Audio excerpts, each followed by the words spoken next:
ದೇಶದ ಎಲ್ಲ ಸಾರ್ವಜನಿಕರ ಗಮನಕ್ಕೆ. ಇದೇ ಮಾರ್ಚ್ 1ರಿಂದ ಇಡೀ ರಾಜ್ಯದಾದ್ಯಂತ ಮತ್ತು ದೇಶದಾದ್ಯಂತ ಒಟ್ಟು 11 ಹೊಸ ರೂಲ್ಸ್ಗಳು ಜಾರಿಗೆ ಬರುತ್ತಿವೆ. ಪ್ರತಿ ತಿಂಗಳಿನಂತೆ ಈ ತಿಂಗಳು ಕೂಡ ಸಾಕಷ್ಟು ಹೊಸ ನಿಯಮಗಳು ಹಾಗೂ ಹೊಸ ಬದಲಾವಣೆಗಳೊಂದಿಗೆ ತಿಂಗಳ ಮೊದಲ ದಿನಗಳು ಆರಂಭಗೊಳ್ಳುತ್ತಿವೆ. ಅದರಲ್ಲೂ ಹೊಸ ಆರ್ಥಿಕ ವರ್ಷ ಆರಂಭಗೊಳ್ಳುತ್ತಿದ್ದು ಸಾಕಷ್ಟು ನಿಯಮಗಳು ಹಾಗೂ ಬದಲಾವಣೆಗಳು ಜಾರಿಗೊಳ್ಳುತ್ತಿವೆ. ಕರ್ನಾಟಕ ರಾಜ್ಯದ ಎಲ್ಲ ಸಾರ್ವಜನಿಕರ ಜೀವನದ ಮೇಲೆ ಬಹಳಷ್ಟು ಪ್ರಭಾವ ಉಂಟು ಆಗುವ ನಿಯಮಗಳು ಜಾರಿಗೆ ಬರುತ್ತಿವೆ.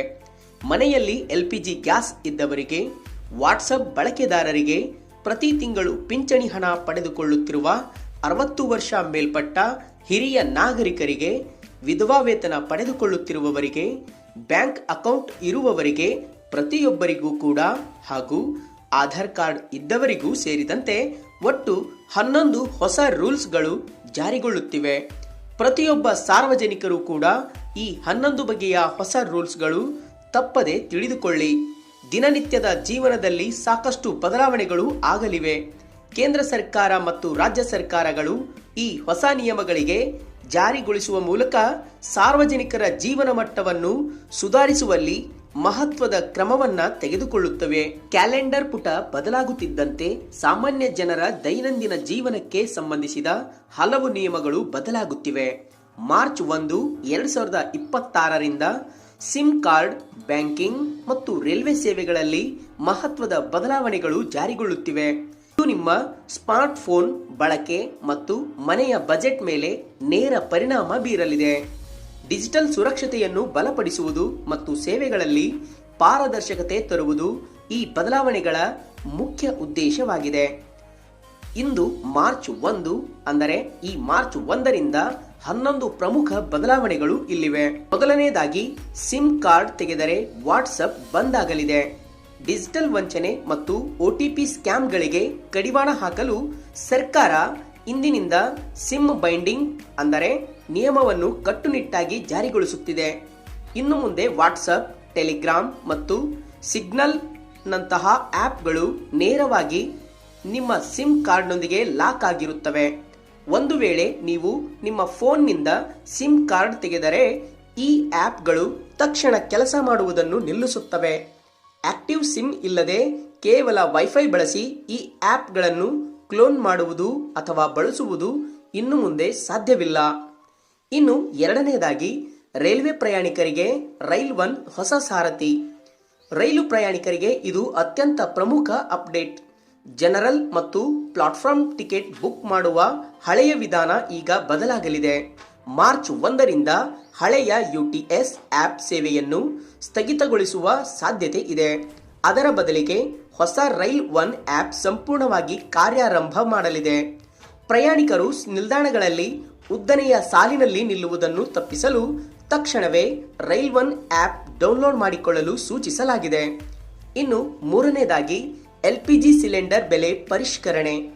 ಪ್ರತಿ ತಿಂಗಳ ಮೊದಲ ದಿನದಂತೆ ತೈಲ ಕಂಪನಿಗಳು ಇಂದು ಅಡುಗೆ ಅನಿಲದ ಬೆಲೆಗಳನ್ನು ಪರಿಶೀಲಿಸುತ್ತಿವೆ.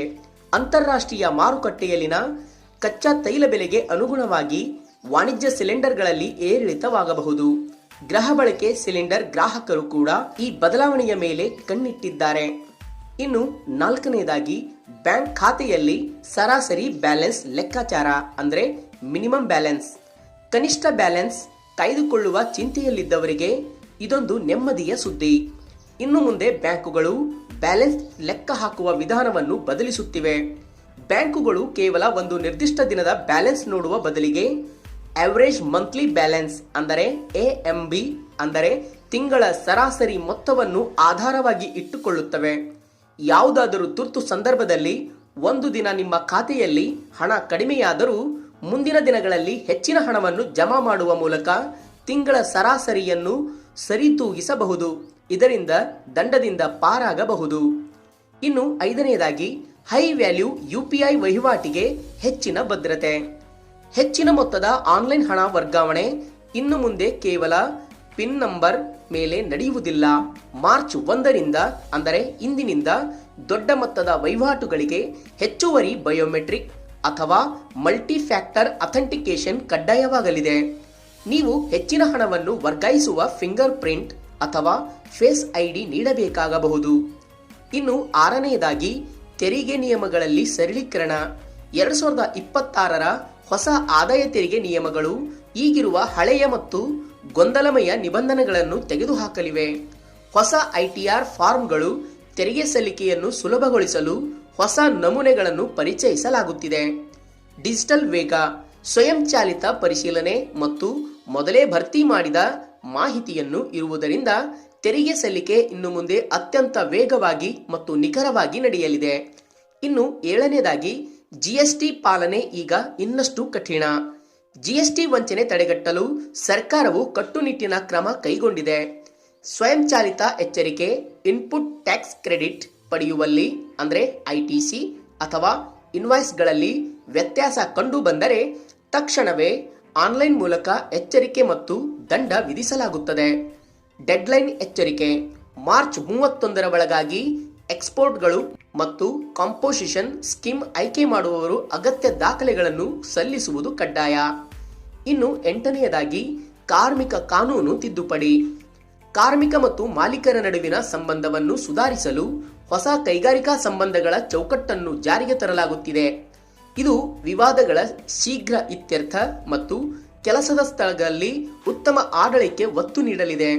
ಇನ್ನು 9ನೇದಾಗಿ ವಿದೇಶಿ ಪ್ರವಾಸ ಮತ್ತು ಕಸ್ಟಮ್ ಡ್ಯೂಟಿ. ಅಂತಾರಾಷ್ಟ್ರೀಯ ಪ್ರಯಾಣಿಕರಿಗೆ ಸರ್ಕಾರ ಸಿಹಿ ಸುದ್ದಿಯನ್ನು ನೀಡಿದೆ.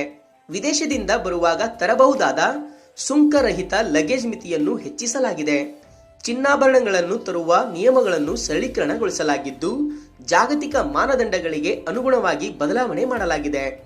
ಇನ್ನು 10ನೇದಾಗಿ ಆರೋಗ್ಯ ಮತ್ತು ಔಷಧ ಕ್ಷೇತ್ರಗಳಲ್ಲಿ ಸುಧಾರಣೆ. ಹೊಸ ಔಷಧಿಗಳ ಮಾರುಕಟ್ಟೆ ಪ್ರವೇಶವನ್ನು ವೇಗಗೊಳಿಸಲು ಅನುಮೋದನೆ ಪ್ರಕ್ರಿಯೆಯನ್ನು ಸುಗಮಗೊಳಿಸಲಾಗಿದೆ.